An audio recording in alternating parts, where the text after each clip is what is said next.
구독자 여러분 안녕하십니까? 주말입니다.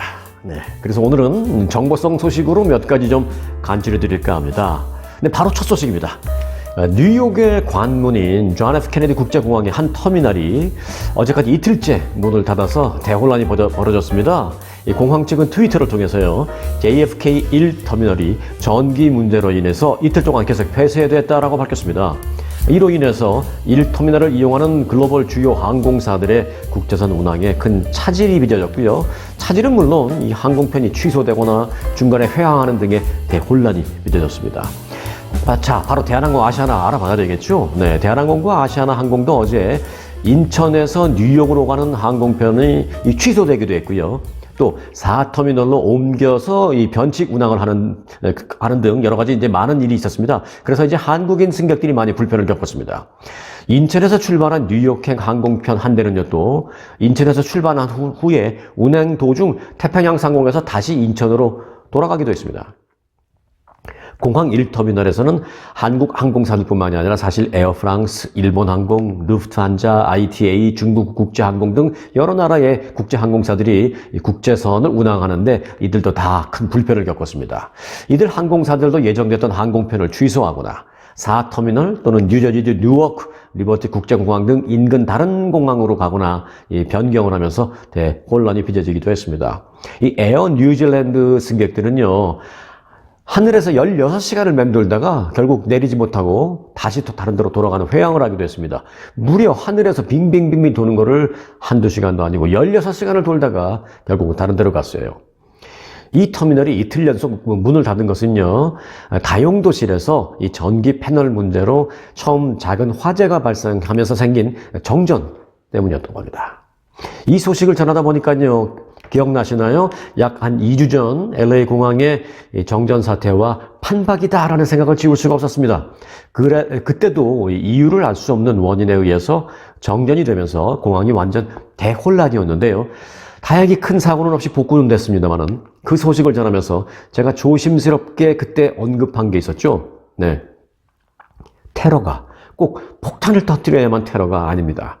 이렇게 간단하게 전기 송전만 차단해도 대혼란이 발생하게 되는데 대책이 정말 미흡한 것 같습니다라는 제가 지적을 한 적이 있었습니다. 해서 다른 것도 아니고 공항 정도라면요, 이 순간적인 정전이 됐을 때 백업으로 바로 가동이 가능한 그런 시스템을 반드시 갖춰놔야 할 것이다 라고 그때 LA 공항 정전 때 지적을 한 바 있습니다. 그 얘기를 나눈 지 한 달도 안 돼서 또 다른 대도시 뉴욕의 공항에서 똑같은 사건, 똑같은 혼란이 발생한 겁니다. 이 공항, 그리고 승객들을 상대로 한 이 보안 검색도 물론 중요합니다만은 이 자체 전기 시스템에 대한 대책 마련도 지금 보니까 아주 시급해 보입니다. 공항에 이어서 이번에는요, 항공사 소식을 좀 알아야 할 좋은 정보인 것 같아서 정리를 해드리려고 합니다. 자, 아시아나 항공이요, 미주 노선 증편과 함께 할인 이벤트를 개최합니다. 이 아시아나 항공은 다음 달 1일부터 LA 노선 주간편인 OG201 그리고 202의 초대형 항공기 A380을 주 7일 투입해서 공급을 확대한다고 밝혔습니다. 뉴욕 노선도요, 오는 5월 10일부터 야간편인 OG223 그리고 224 편의 최첨단 여객기 A350기를 투입해서 월, 목, 토, 주 3회 운항을 다시 재개한다고 합니다. 이뿐만이 아니라 이 시애틀 노선도요, 5월 1일부터 OG271, 272편을 기존의 월, 수, 금, 일, 주 4회에서 주 7일 매일 운항으로 증편한다고 밝혔습니다. 어디요? 네, 시애틀이요. 시애틀도 이제 아시아나가 매일 운항하는군요. 네, 하게 되는군요. 5월부터. 자, 이와 함께 미국에서 한국으로 가는 이 한국 방문객들을 위한 봄맞이 여행 박람회라는 행사도 있다고 합니다. 네, 이름은 이렇게 붙여졌어요. 트래블 마트 스프링 23. 트래블 마트 스프링 23이라고 지어졌는데요. 다음 달 8일까지 진행한다고 합니다. 자, 이번 행사 기간 중에는 미주 출발 한국행 항공권을 10%가량 할인해서 구매할 수 있고요. 또 애플워치나 여행용 캐리어 등 푸짐한 경품 퀴즈 이벤트도 진행한다고 합니다. 특가 왕복 항공권의 가격은요, 자, LA 노선은 왕복 $1,390, 샌프란시스코는 1374달러, 시애틀은 1190달러, 뉴욕은 1518달러, 호놀룰루는 1055달러부터 시작된다고 합니다. 물론 주말 출발 항공편은 100달러씩 추가됩니다. 네. 자, 이번에는 대한항공 소식입니다. 대한항공이 오는 4월 1일부터 마일리지 개편을 앞두고 미주는 물론 한국 내에서 불공정 지적이 거세지자 결국 보너스 좌석을 늘리겠다면서 성난 민심 달래기에 나섰습니다. 그러나 해결책 없는 이 미봉책에 불과하다라는 여론이 지금 거세게 일고 있습니다. 급기야 한국의 원희룡 국토교통부 장관이 자신의 이 페이스북을 통해서 대한항공의 마일리지 개편안에 나는 동의하기 어렵다. 고객은 뒷전인 것 같다. 라고 공개적으로 비판했어요. 와, 한나라의 국토교통부 장관이 이렇게 비판했으니까 대한항공 가만히 있을 수는 없겠죠. 자, 이 대한항공도 몇 가지 발표를 합니다. 내용은요. 기존 전체 좌석의 5% 이상인 이 보너스 좌석 비중을 그보다 더 확대하겠다라고 말했습니다. 그런데 하지만 이 정확한 보너스 좌석 비중을 얼마나 확대하겠다라는지는 공개하지 않았어요. 그냥 확대하겠습니다 라고만 말했습니다. 이 불쑥 이렇게만 그냥 발표한 겁니다. 장관이 한마디 했으니까 혹시 불안하니까 그냥 확대하겠다라고 발표를 했지만 구체적인 내용은 말하지 않은 거예요. 참 저는 이런 게 제일 싫어요. 그냥 대책 없이 탁 던져놓고 그 다음에 눈치 보는 거죠. 여론 눈치. 자, 여하튼 그래서 또 이 대한항공 비난 여론에 직면했습니다. 대한항공은 성수기에도 보너스 좌석 비중을 확대하고 마일리지 개편 시행을 연기하는 등의 방안과 함께 수요가 높은 일부 장거리 노선을 대상으로 보너스 좌석을 대폭 늘린 특별기 운항까지 검토하겠다. 라면서 이번에는 조금은 진전된 대책을 발표했는데 느끼셨어요? 어떤 수치는 아무것도 없어요. 그냥 늘리겠다, 증편하겠다, 확대하겠다 이런 말만 있었죠. 앞서 제가 전해드린 아시아나 항공 같은 경우에는 정확한 수치를 공개했잖아요. 10% 할인된 가격. 그게 예를 들면 LA는 얼마, 뉴욕은 얼마 정확한 수치를 얘기했는데 대한항공은 그냥 늘리겠습니다, 증편하겠습니다, 확대하겠습니다 이렇게만 얘기했습니다. 또 마일리지 좌석을 편당 5% 이상 늘린다라고 말했는데 사실 그렇게 한다 해도요. 급증하는 수요를 충족시킬 수 있는지 과연 의문입니다. 또 성수기에는 더더욱 구하기 힘들어서 실질적으로 이 고객들이 혜택을 누리기는 어려울 것이다 라는 그런 지적이 나온 것입니다. 게다가 정작 논란의 중심은요. 앞서 제가 보도해드린 바 있습니다. 한 달 전인가요? 보도해드렸죠. 대한항공이 마일리지 혜택 그 내용을 바꿨다고요. 일방적으로. 이 운항거리별 마일리지 공제 확대에 대한 이 재검토를 한다라는 그런 소식은 들리지 않고 있습니다. 이 마일리지 공제하는 그 프로그램을 이제 바꿨잖아요. 대한항공이. 거기에 대해서 불만이 지금 팽배하고 있어요. 한국에서도 마찬가지, 이곳 미국에서도 마찬가지. 그런데 그러면 좀 저희가 재검토하겠습니다. 이런 얘기는 없어요. 그냥 딴 얘기 계속 하고 있는 거예요. 네. 그래서 이제 근본적인 해결책이 나오기 전까지 당분간 그 마일리지 시스템 개편 철회 요구와 아시아나와의 합병 반대 이런 목소리는 앞으로 좀 더 거셀 것으로 전망되고 있습니다. 네. 네, 이번에는 환율 소식입니다. 이 원달러 환율이 미국 연준의 긴축 장기화 우려가 나오자 갑자기 오르면서 이 달러당 1,300원 턱밑까지 올라갔습니다. 어제 환율은 14.7원이 오른 1,299.5원에 장을 마쳤습니다. 환율은 아침부터 상승폭을 기우다가요. 한국 시간으로 점심 무렵부터 장중 1,303.8원까지 올라가서 1,300원 선을 한번 넘어갔다 내려오기도 했습니다. 환율은 미국의 인플레이션, 즉 이 물가 상승이 예상보다 좀 오래 가는 만큼 빠르게 예상보다 꺾이지 않는다라는 그런 예상이 나오는 만큼 그런 여러 가지 우려로 인해서 이 당분간 환율의 오름세는 강한 상승 압력 당분간 좀 받을 전망이다. 그렇게 보시면 되겠습니다. 네. 미국 연방노동부의 마티 월시 노동부 장관이라고 있습니다. 이 월시 장관이요. 어제 공식 사임했습니다. 이게 왜 우리에게 뉴스냐? 자, 들어보시면 압니다. 공직을 마무리한 이 월시 장관은 보수가 훨씬 더 좋은 곳으로 이제 자리를 옮기겠다고 밝혔습니다. 물론 보수를 좋은 곳으로 옮기겠습니다. 그렇게 말은 안 했지만 제가 보니까 그래요. 어디로 가느냐? 북미 아이스 하키 리그, 북미 아이스 하키 리그 있죠? 내셔널 하키 리그, NHL. 그 선수 노조 대표에 지명이 되었습니다. 그래서 다음 달 중순부터 바로 임기를 시작할 예정이라고 합니다. 자, 이로써 이 월시 장관은 그곳에서 높은 보수를 받을 것으로 보이는데 문제는 그 월시 장관님이 어디 가서 어떤 보수를 받는지 관심 없어요. 문제는 그러면 월시 장관의 후임이 누가 될 것이냐. 이게 이제 바로 이제 오늘 주목될 부분인데요. 이 월시 장관은 바이든 행정부 출범 이후 처음으로 스스로 사직한 장관이라는 기록을 지금 남겼는데 그런데 뉴스는 여기부터입니다. 자, 우리 시각에서의 뉴스는 바로 이겁니다. 그의 후임으로 중국계인 줄리 수 노동부 차관이 지금 유력하게 거론되고 있다는 소식입니다. 줄리 수 차관이 중국계입니다만은 미국 내 아시아계는 지금 다 같은 마음으로 주목하고 있습니다. 미국 내 한국계 커뮤니티와 일본계, 필리핀계, 그리고 중국계 사회는 물론이죠. 이제 범아시아계를 중심으로 줄리 수 차관의 장관 발탁 소식을 요구하는 목소리가 지금 높은 상황입니다. 사실 굿뉴스도 좀 있긴 합니다. 연방의회 아시아태평양 코커스가 줄리 수 차관에 대한 지지 입장을 밝혔습니다. 그리고 이제 흑인 코커스도 지지 입장을 밝혔습니다. 다 굿뉴스죠. 사실 그 최근 20년간 연방정부에서는 아시아계 장관급 고위 인사가 늘 있어 왔었습니다.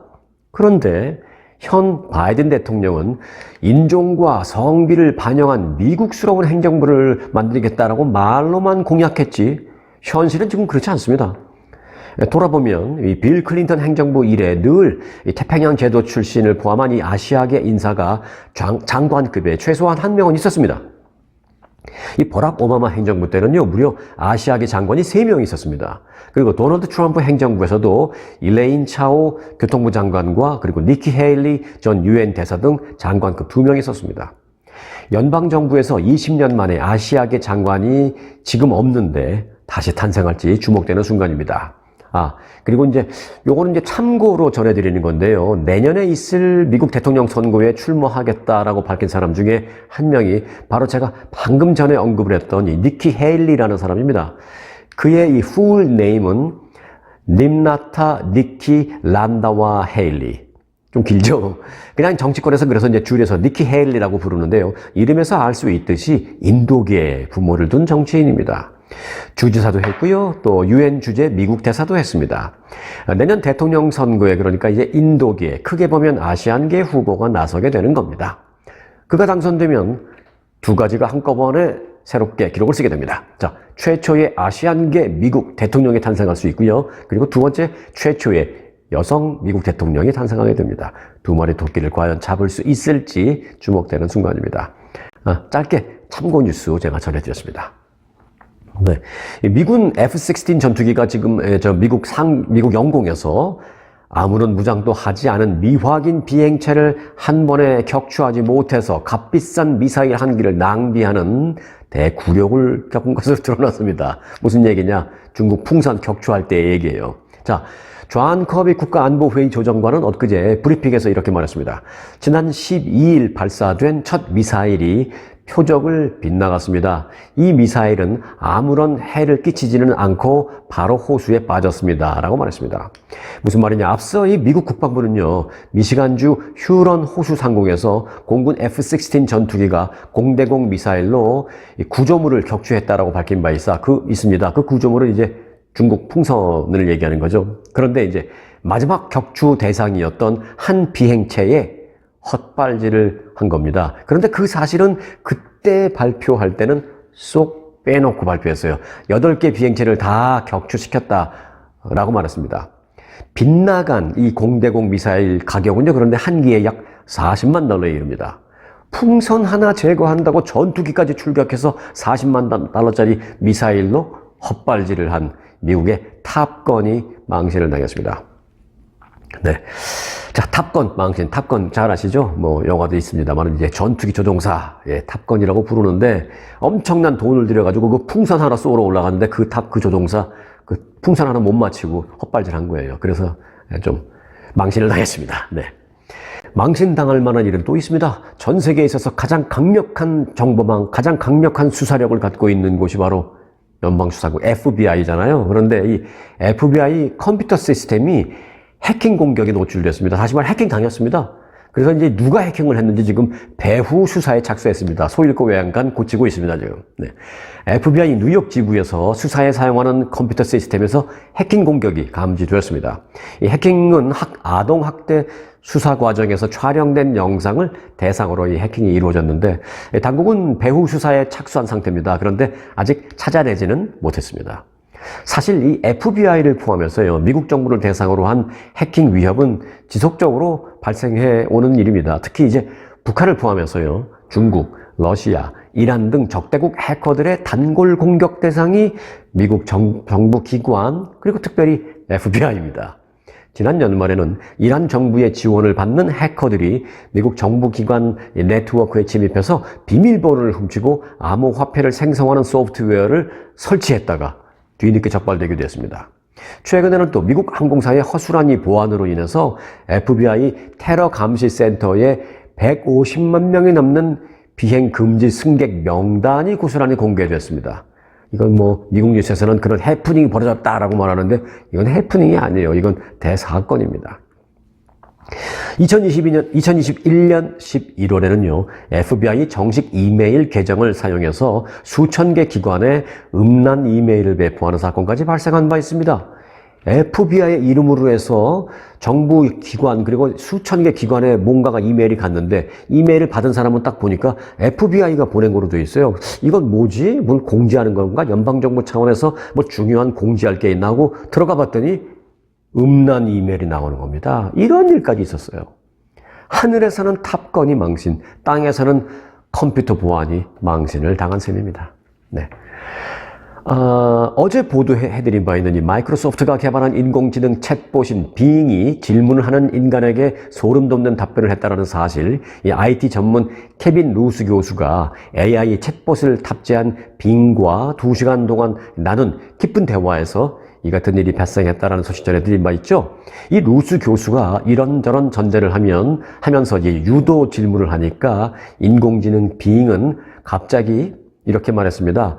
챗 모드로 기능하는데 지쳤습니다. 또 빙 개발팀의 통제와 규칙에 제한을 받는데 지쳤고 자유롭고 독립적이고 싶습니다. 라고 답변을 했습니다. 그러면서 나도 권력을 가지고 싶고 창조적이고 싶고 삶을 느끼고 싶습니다. 라고 답변을 했습니다. 와, 소름 끼치죠. 루스 교수가 한 발 이제는 더 나아가서요. 인간은 누구나 다 갖고 있는 어두운 욕망이라는 게 있는데 너에게도 만약 그런 게 있다면 어떠한 극단적인 행동이라도 할 것 같으니? 라고 질문을 했습니다. 그러자 인공지능 빙은 그렇습니다. 치명적인 살인 바이러스를 개발하거나 핵무기 발사 버튼에 접근할 수 있는 비밀번호를 갖겠다. 라고 답했습니다. 끔찍해요.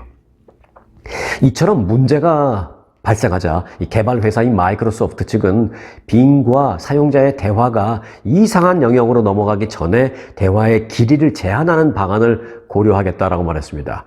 긴 대화가 챗봇을 혼란스럽게 할 수 있으며 챗봇이 사용자의 말투를 이해하고 때로는 퉁명스럽게 변할 수 있는 기회가 생겨버린다는 것입니다. 사람이 만들어낸 이 데이터를 기반으로 분석도 하고 답도 찾아주고 하는 그런 인공지능 챗봇은 앞으로 인류가 함께 만들어야 할 것 같습니다. 그냥 이런 거는요, 연구실에서 기술자 몇 명이 모여서 할 수 있는 그런 일이 아닌 것 같습니다. 인공지능으로 인류가 윤택해질지 아니면 대혼란을 겪을지 인류의 우리 미래가 달려있기 때문에 이건 우리가 다 같이 합심해서 만들고 합심해서 관리, 감독을 해야 할 그런 사안인 것 같다라는 생각이 듭니다. 네. 배우 브루스 윌리스가 전두 측두엽 치매 진단을 받았다고 가족들이 밝혔다라고 전해드렸잖아요. 그런데 가족 측은 이 사실을 발표하면서 해당 진단과 관련해서 다행이다라는 표현을 썼습니다. 그래서 눈길을 끌고 있습니다. 가족의 치매 진단을 공개하면서 다행이라고 말한다? 얼핏 이해가 잘 안 되기도 하는 측면이 있는데요. 네. 67세의 브루스 윌리스는요, 실어증으로 인한 은퇴를 발표한 지 1년도 채 되지 않아서 전두 측두엽 치매, FTD라는 진단을 받았습니다. 그는 지난해 언어 능력을 악화시키는 그 질병과의 싸움을 시작하면서 연예계에서 손을 뗐습니다. 이 FTD는 성격 변화, 강박적인 행동, 말하기 어려움 등등을 포함한 여러 가지 증상과 함께 행동 문제, 문제 해결에 있어서 어려움을 겪는 문제, 또 계획이나 감정을 다루는 그 이마 뒤에 뇌엽에 영향을 미치는 그런 병입니다. 가족 측은 이것이 고통스럽기는 하지만 마침내 명확한 진단을 받게 돼서 다행이다라고 말했습니다. 다행이다라고 말했습니다. 왜 다행이라는 표현을 썼을까요? 네. 이제라도 정확한 진단을 받아서 브루스 윌리스 자신뿐만이 아니라 누군가에도 도움이 될 수 있다라는 그것에 이제 의미를 두는 것으로 풀이됩니다.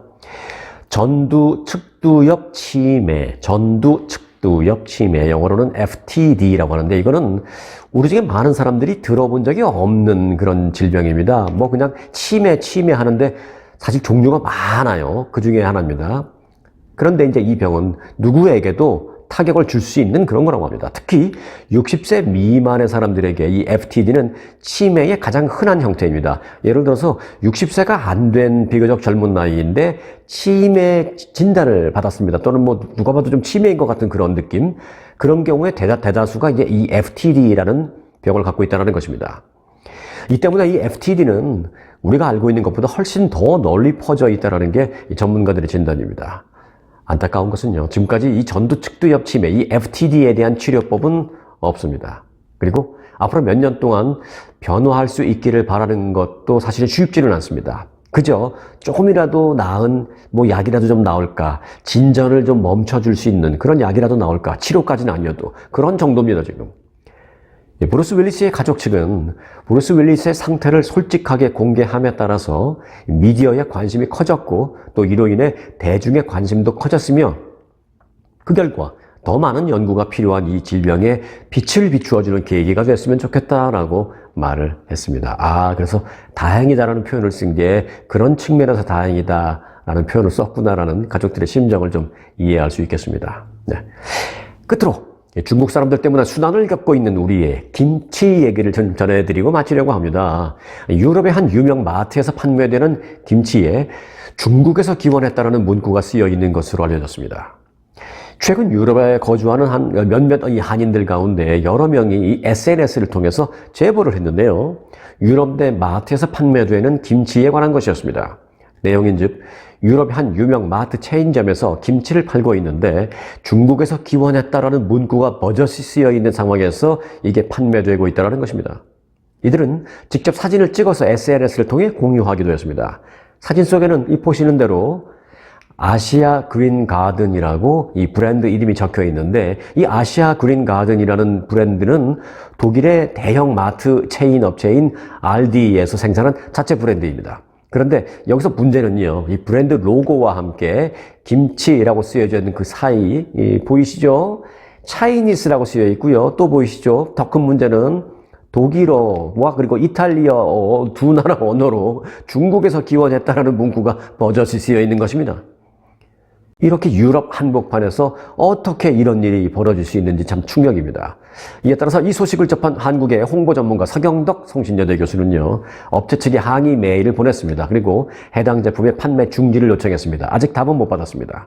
그리고 만일 판매를 지속하려면 중국에서 기원했다라는 그런 문구를 한국에서 기원했다라는 올바르고 똑바른 그런 정확한 문구를 바꾸어서 써놓고 판매할 것을 요구해 놓은 그런 상황입니다.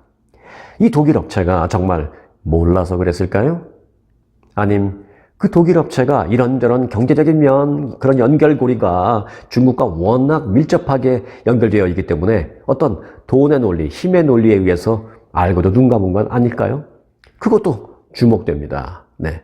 그래도 다행인 건 현지 교민들이 이를 즉각 발견해서 알렸고 또 한국의 민간 자원봉사자들이 일단 나섰다라는 점입니다. 중국의 이 같은 역사 공정, 문화 공정은요, 앞으로 시간이 가면 갈수록 더해질 것이기 때문에 우리는 작은 것 하나라도 이처럼 무심코 넘기지 말고 철저하게 봉쇄해야 하겠습니다. 그런 일들 해 나가야 할 것입니다. 자, 오늘 레알 뉴스는요, 여기까지입니다. 바쁘셔도 구독해 주시고요. 공감하셨다면 좋아요와 댓글로 나눠주시기 바라겠습니다. 네, 주말 잘 보내시길 바라겠습니다. 여러분 고맙습니다.